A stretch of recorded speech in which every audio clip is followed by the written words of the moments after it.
అంతర్జాతీయ మహిళా దినోత్సవం అంటే కేవలం శుభాకాంక్షలు చెప్పుకోవడం లేదా ఒకరోజు సెలబ్రేట్ చేసుకోవడం మాత్రం కాదు.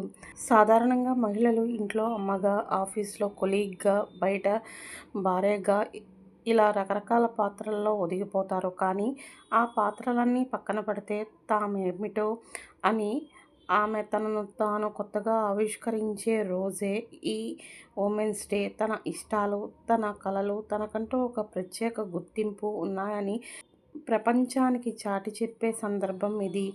ఇంట్లో గిన్నెలు కడగడం నుంచి పిల్లల హోంవర్క్ వరకు, ఆఫీస్లో పనుల నుంచి బంధువుల పలకరింపుల వరకు మహిళలు చేసే పనులు ఎవరికీ కనిపించవు.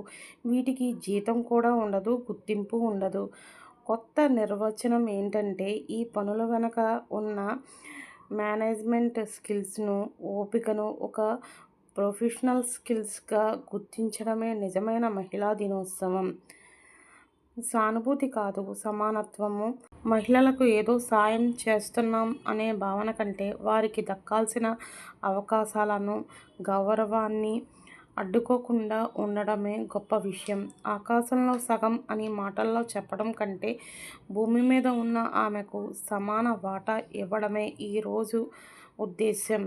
చివరగా మహిళా దినోత్సవం అంటే ఒక రోజు వేడుక కాదు, ఏడాది పొడవునా సాగాల్సిన ఒక సంస్కృతి.